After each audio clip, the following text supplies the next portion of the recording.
प्यारे बच्चों, कैसे हैं आप सब लोग। आज स्वागत करते हैं आपका शिक्षा क्लासेस के ऑफिशियल यूट्यूब चैनल पर। और आज हम शुरू करने जा रहे हैं यूजीसी नेट हिस्ट्री का जो सेकंड पेपर होता है उसके बारे में। तो आज की जो हमारी शुरुआत है वो होगी सिलेबस को लेकर, क्योंकि देखो जब हम किसी युद्ध को लड़ने जाते हैं, किसी रण क्षेत्र में जाते हैं, तो हमारे पास उस युद्ध को लड़ने के लिए वो वेपन्स होने चाहिए। हमें पता होना चाहिए कि हमें लड़ने के लिए क्या क्या चीजें जरूरी हैं, या जहां हम जा रहे हैं वहां की भौगोलिक पृष्ठभूमि क्या है, उस चीज में क्या क्या हमें जरूरत पड़ेगी। तो फर्स्ट ऑफ ऑल आज हम जानेंगे यूजीसी नेट के हिस्ट्री के सिलेबस को। तो जैसा कि आपके सामने है प्यारे बच्चों, विश्वविद्यालय अनुदान आयोग यानी कि यूनिवर्सिटी ग्रांट कमीशन, इसका भी हमें मालूम होना चाहिए कि यूजीसी की फुल फॉर्म क्या है। और इसमें क्या है दोस्तों, ये जो आपका पेपर है ये वैकल्पिक होगा, यानी कि ये जो ऑप्शनल होगा। ठीक है बच्चों, इसमें आपका डिस्क्रिप्टिव ना होकर ऑप्शनल होगा, जिससे सरल भाषा में हम समझ लें कि ये टिक मार्क का पेपर होगा।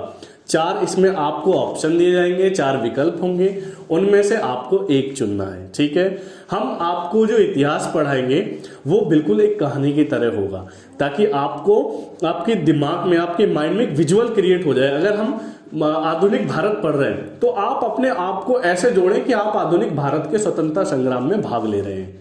तो मेरा पढ़ाने का तरीका आई होप कि आपको समझ में आया होगा और मैं आपसे कनेक्ट कर पाऊंगा, मैं आपसे जुड़ पाऊंगा। और आपके जो भी सवाल होंगे आप मुझे कमेंट में कर देना। अब हम चलते हैं अपने सिलेबस की तरफ, एक बार देख लेते हैं कि हमारे सिलेबस में क्या क्या चीजें पढ़ाई जाएंगी। अब आप देख रहे हैं बच्चों, ये संकल्पनाएं, विचार, अवधियां और शब्दावलियां, यानी कि क्या क्या संकल्पनाएं थी, क्या उस समय इतिहास में विचार थे, क्या वहां की अवधियां थी और क्या क्या वहां शब्दावलियां थी, क्या क्या बोला जाता था। जैसा आप देख रहे हैं भारतवर्ष, हम आगे पढ़ेंगे कि भारतवर्ष में भारत का क्या नाम था, पूर्व में उसको क्या बुलाया जाता था, आर्यवर्त कहा जाता था, या कहां तक भारतवर्ष फैला हुआ था। सभा समिति के बारे में हम बात करेंगे कि सभा किसके लिए थी, समिति किसके लिए थी। आप देख रहे हैं वर्णाश्रम के बारे में बात करेंगे, कितने प्रकार के हमारे भारतीय सभ्यता में, भारतीय इतिहास में आश्रम बताए गए, जैसे वृद्धाश्रम, इस तरीके गृहस्थाश्रम, वानप्रस्थ, ये सब चीजें। वेदांत के बारे में पढ़ेंगे, पुरुषार्थ के बारे में पढ़ेंगे। आप देख रहे हैं संस्कार, कितने प्रकार के संस्कार थे उनके बारे में पढ़ेंगे। कितने गणराज्य थे, कितने जनपद थे, जैसे 16 महाजनपद थे अंगुत्तर निकाय में जिसका उल्लेख है। ठीक है बच्चों, अब हम नीचे जैसे आपने देखा धर्म विजय, स्तूप क्या है, चैत्य क्या है, विहार क्या है, यानी कि भाई जैन धर्म, बौद्ध धर्म, इनके बारे में हम जानकारी करेंगे। नागर शैली कौन सी है, द्रविड़ कौन सी है, अलवार संत कौन से, नयनार संत क्या है। आप देख रहे हैं भूमि, छिद्र विधान, न्याय क्या था, स्त्री धर्म, स्मारक पत्थर जैसे अशोक का, इस तरीके से हमको पढ़ने हैं। ठीक है, महलवारी क्या है, हिंद स्वराज क्या है। तो ये शब्दावलियां हैं जो आपके इतिहास के चैप्टर में, आपके इतिहास के सब्जेक्ट में ये वोकेबलरी है। आप इनके बारे में हम जब आगे सिलेबस को कवर करेंगे तो एक एक शब्द को, जैसे मान के चलो उपनिवेशवाद है तो हम उपनिवेशवाद को पूरा डिस्क्राइब करेंगे कि भाई उपनिवेशवाद है क्या, कहां से इसकी शुरुआत हुई, कैसे ये चला, या इसमें क्या क्या चीजें हैं, ताकि आपको उपनिवेशवाद से संबंधित, ये नहीं कि सिर्फ शब्द दे दिया। अगर आपसे कोई क्वेश्चन भी पुटअप कर जाए ना, इससे कुछ भी बना दे, आप उपनिवेशवाद के ऊपर ही जब 10 लाइन लिख दोगे तो उससे नीचे का जो भी मटेरियल होगा आप खुद ब खुद लिखते जाएंगे। तो हमारा पढ़ाने का तरीका यही रहेगा, और शिक्षा क्लासेस के इस ऑफिशियल पेज पर हम आपको इसी तरीके से सारी चीजें देंगे। दोस्तों ये जो पाठ्यक्रम है 10 इकाइयों में विभाजित है। ठीक है, आप देख रहे हैं कि स्रोतों संबंधी वार्ता, मतलब पुरातत्वीय स्रोत हमें कहां से मिले हैं। ठीक है, अन्वेषण कहां हुआ, उत्खनन, जैसे आपने देखा कि हड़प्पा सभ्यता है, मोहनजोदड़ो है, तो इनका उत्खनन में क्या क्या चीजें मिली, कहां किसके द्वारा खोज की गई। तो ये सब चीजें हैं, क्योंकि देखो दिक्कत क्या है मैं बताऊं, हम सभी लोग मिक्सअप पढ़े हुए होते हैं। कुछ 7th 8th तक हम पढ़े होते हैं छोटे कॉन्वेंट स्कूल में, उसके बाद हम चले जाते हैं सीबीएसई स्कूल में, कुछ यूपी बोर्ड में चले जाते हैं। लेकिन कहीं ना कहीं हिंदी का आज भी टच हमसे दूर है। हम जो बोलते हैं ना, ये टूटी फूटी और ये क्षेत्रीय बोली हम लोग बोलते हैं, तो हमारे अंदर दिक्कत क्या होती है, जैसे मान लो कई बार शब्द आ गया, अब अन्वेषण आ गया, अब हम यार सोचेंगे अन्वेषण है क्या। अन्वेषण जबकि सादा सिंपल बोले तो जांच है, जैसे आपने देखा ना केंद्रीय अन्वेषण agency, CBI central bureau of investigation. तो जांच, अब उत्खनन हो गया। उत्खनन क्या है?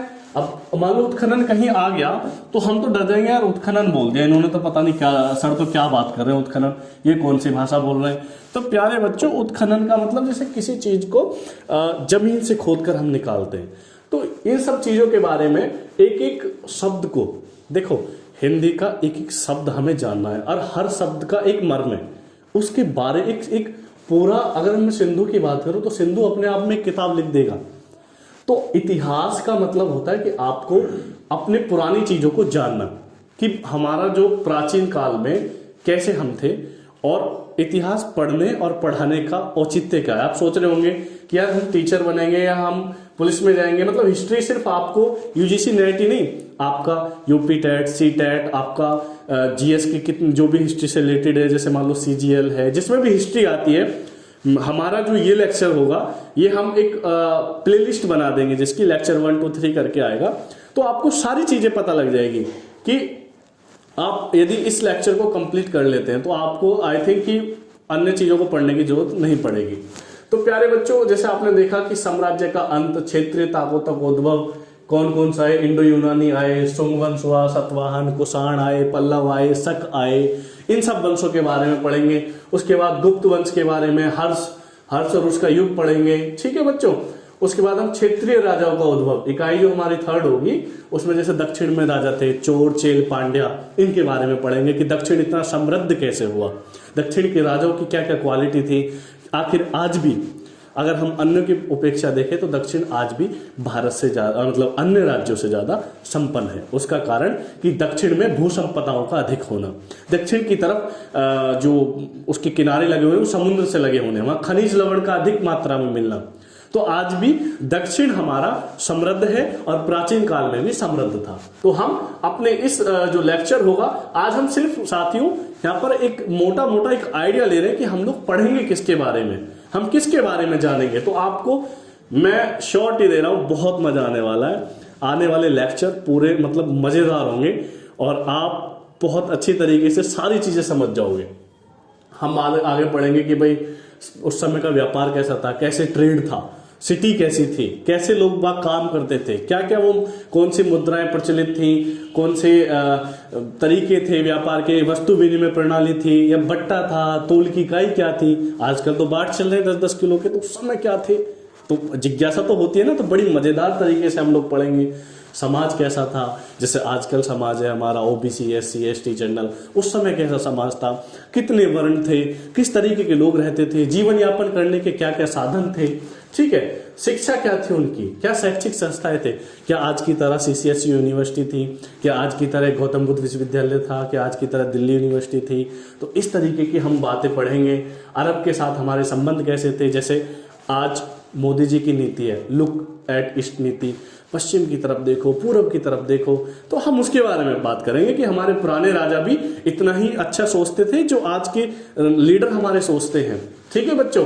राजनीतिक घटनाएं क्या क्या हुई, दिल्ली सल्तनत में क्या हुआ, गौरी आए, ये मुगलों ने हम पे कितनी बार आक्रमण किया, कौन से मुगल आए, क्या क्या ऐसे कारण रहे। ठीक है बच्चों। फिर हम विजयनगर और बहमनी साम्राज्यों के बारे में पढ़ेंगे, मराठों का उत्थान, उनका पतन और शिवाजी द्वारा की गई बहुत जो बहादुर गाथाएं, हम उनके बारे में पढ़ेंगे। ठीक है। अब आपने देखा इकाई 5th, यानी कि हम हर चीज को ना पार्ट में तोड़ लेंगे, डिवाइड कर करके एक सिंपल वे में, एक बहुत अच्छे तरीके से आप नोट्स भी बना सकते हैं।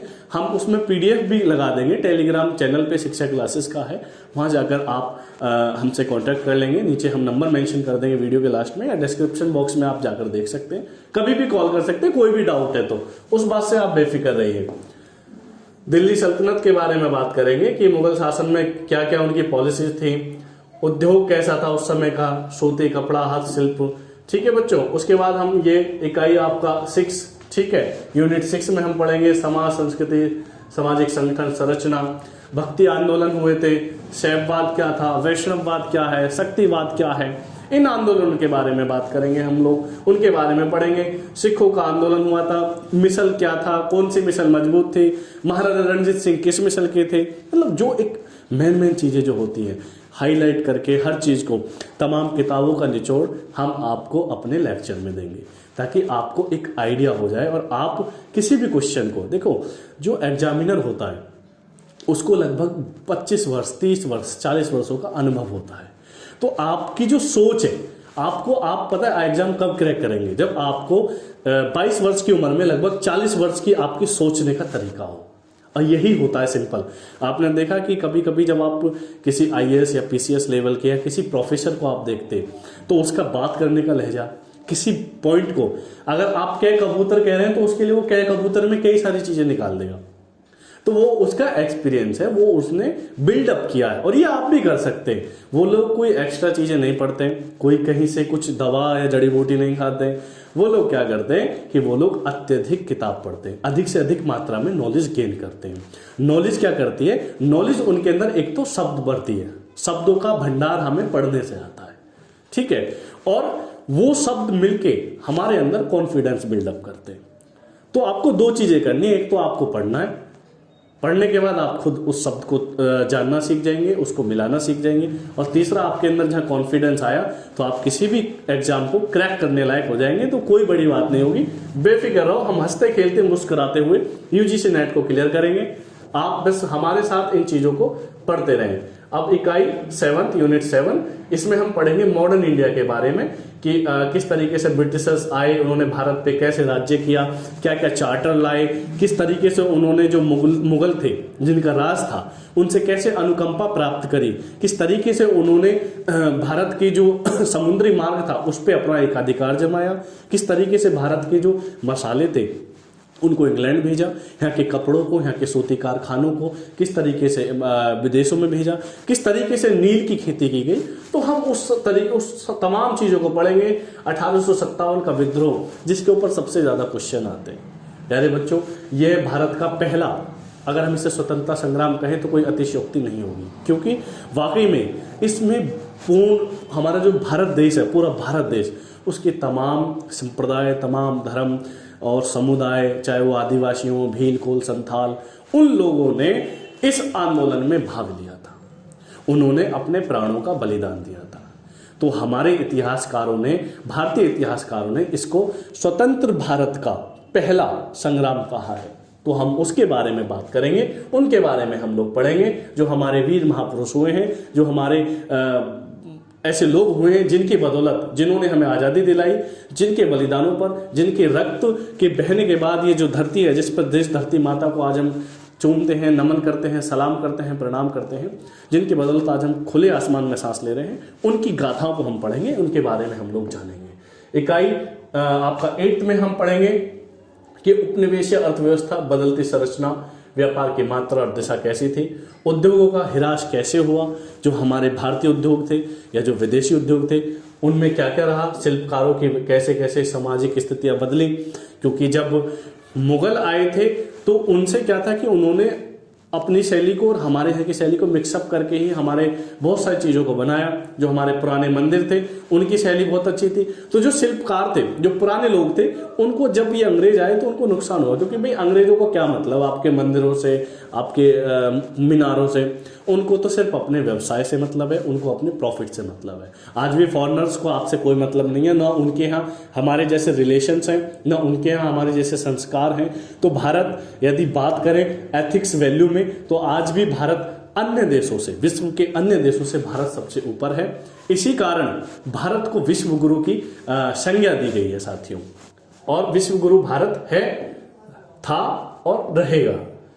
ठीक है बच्चों, अब इकाई 9 पे है भारतीय राष्ट्रवाद का उत्थान। कांग्रेस आई, कांग्रेस के बाद किस तरीके से उसमें बड़े बड़े लीडर उभर कर आए, क्या क्या आंदोलन हुए, प्रथम राष्ट्रीय अधिवेशन कब हुआ, कब हमारे राष्ट्रगीत को अपनाया गया, कब राष्ट्रगान को अपनाया गया, किस दिन हमको आज़ादी मिली, माउंटबेटन क्या था, क्या समझौता था, वामपंथी क्या थे, दलितों का उत्कर्ष कैसे हुआ, उनके चिंतन के बारे में बात करेंगे। ठीक है बच्चों, फिर हम बात करेंगे कि आज़ाद भारत में क्या क्या काम हुआ।